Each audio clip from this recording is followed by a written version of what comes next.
Are you seriously attending our wedding? Well, I might cringe a bit introducing you as my sister-in-law to our relatives, Lily, my brother's fiancée, quipped. I'm Katie, a 37-year-old single woman who left school early.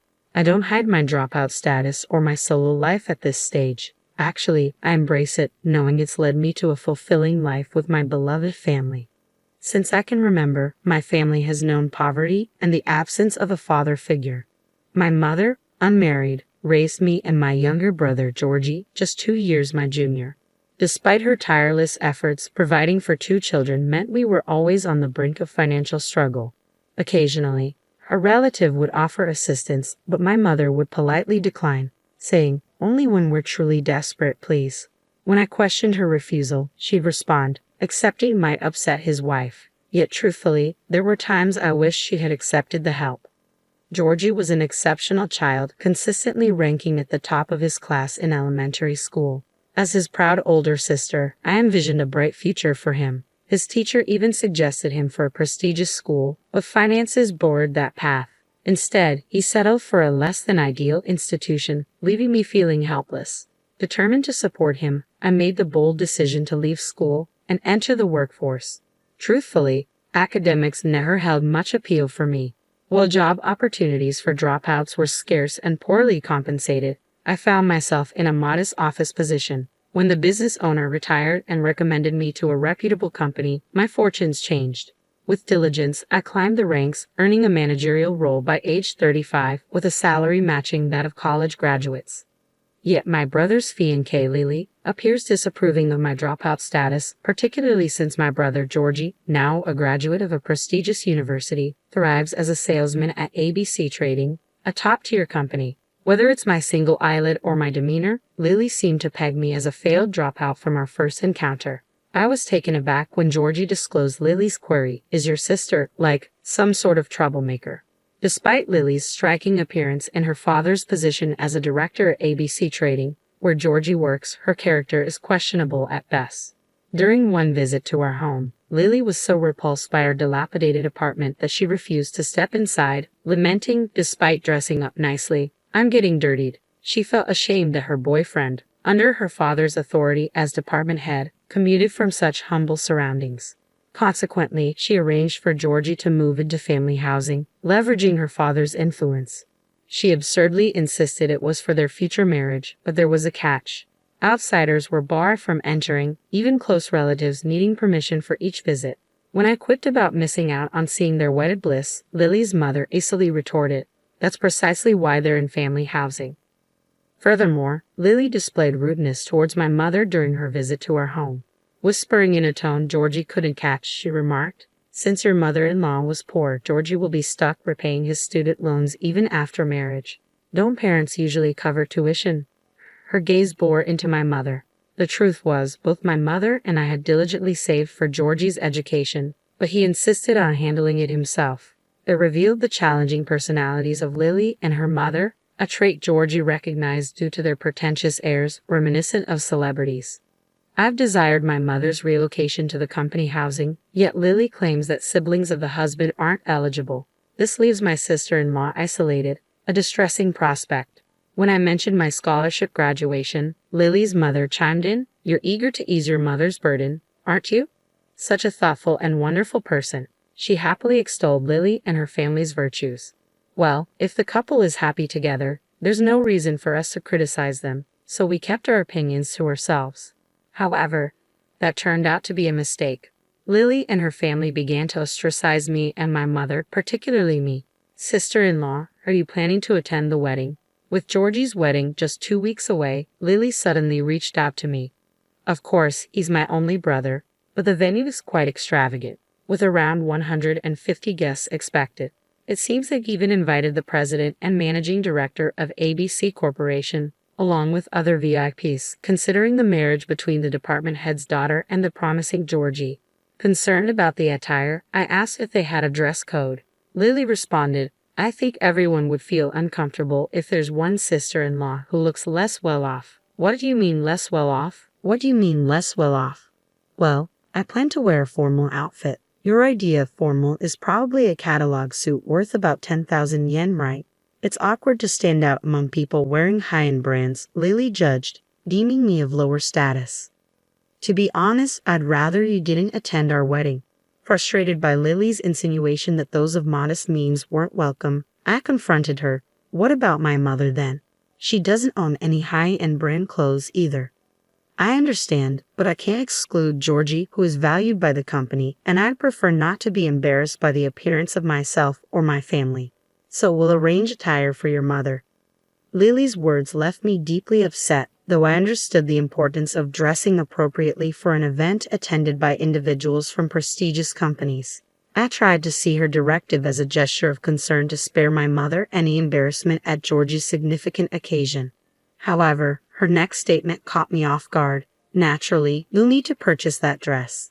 It's an Oscar de la Renta evening gown, so budget around $10,000 in total. Wait, hold on. I can't afford such an expense. If you can't cover it, you'll need to find a way. Or do you intend to stand beside my parents in a cheap dress? I was stunned. And have you discussed this with Georgie? I haven't informed Georgie yet. Naturally, he assumes both you and mother will be there, but it could affect his future if his mother remains unmarried and his sister is labeled a dropout.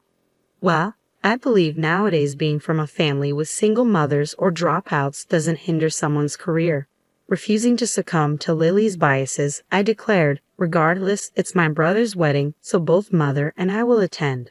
We'll arrange our attire without relying on your stipulations. If it truly bothers you, then simply don't extend the invitation. I confided in mother and sought her counsel. She appeared downcast initially but soon brightened and said with resolve, "Don't fret, Katie. I made a promise to ensure Georgie's happiness.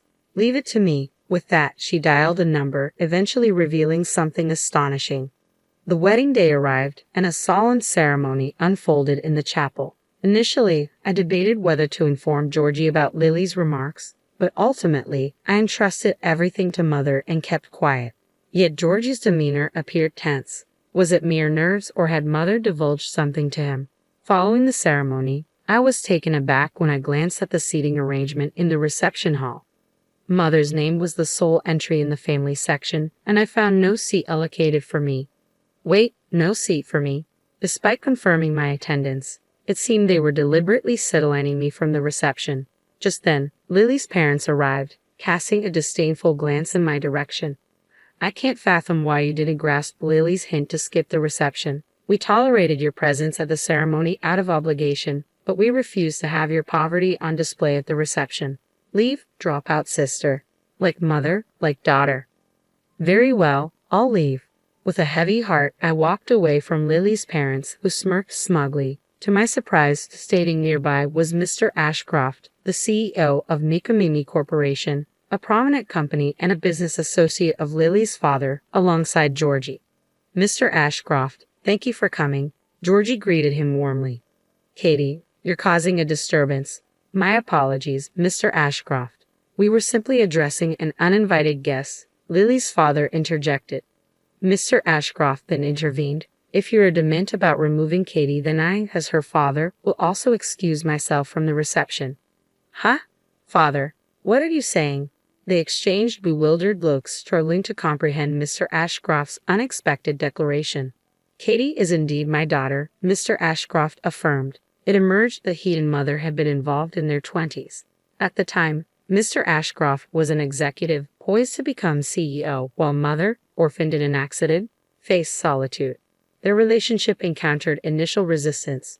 Moreover, when mother became pregnant with me, Nikamimi Corporation, Mr. Ashcroft's father's company, teetered on the brink of bankruptcy. Opposition abounded, thinking the marriage would aid the company's recovery. Thus, mother proposed postponing the marriage until the company stabilized. Despite societal disapproval, she embraced single motherhood, nurturing me with the love she shared with Mr. Ashcroft. However, the company's fortunes didn't markedly improve. When mother became pregnant with Georgie, the CEO's daughter, extending a proposal, offered a lifeline. Mother selflessly stepped aside, asserting, "I'll raise our children with care. You needn't acknowledge them. Just find happiness with her and revive your company." Upon marrying the CEO's daughter, Mr. Ashcroft not only revitalized his company but propelled it to unprecedented heights, where it transitioned into a publicly traded company. However, Our marriage remained childless, and we divorced a year ago due to my wife's infidelity. Following this, I sought reconciliation with Mother shortly before Georgie's wedding. I met with Ashcroft, the company's president, and my father. Oh, I remember him. Yes, he was the uncle who visited our apartment occasionally during my childhood, offering assistance to Mother. Little did I know he would later become President Ashcroft. As I glanced at him involuntarily, he offered a reassuring smile and remarked, "You've been through a lot. Your mother told me about the upcoming wedding." He confided his concerns in me. President Ashcroft, now Georgie's business partner, was well acquainted with Georgie's abilities. I hope for him to lead Mimi Corporation someday. However, if he fails to discern the true intentions of deceitful individuals and disregards his mother and sister, I cannot entrust the company to him. Thus, he used the wedding as an opportunity to assess Georgie's character. The day prior to the wedding, President Ashcroft and Mother disclosed their history to Georgie, along with Lily's family's attempts to exclude us. Faced with these revelations, Georgie, who had placed trust in Lily and her parents, approached the wedding with mixed emotions. Hence his solemn demeanor during the ceremony. However, upon witnessing my absence from the reception seating chart and observing Lily's parents' attempts to remove me from the venue, he was convinced of the truth behind Mother's and my words. Georgie escorted Lily to the reception desk and declared, "Lily, Mr. and Mrs. Lily, I'm calling off this marriage. I refuse to align myself with individuals who disrespect and belittle my beloved mother and sister." Hold on a moment. You can't just make such a decision out of the blue. Indeed, this is all a misunderstanding. Besides, we've already completed the ceremony. The pair was in a state of panic, yet Lily, failing to grasp the gravity of the situation, inadvertently worsened matters. "What? Georgie, are you choosing those lower-class mother and daughter over me? You should know your place." Lily's parents, visibly shaken, attempted to intervene, but it was too late. As I laid out the details to Lily, she collapsed in despair, tears streaming down her face.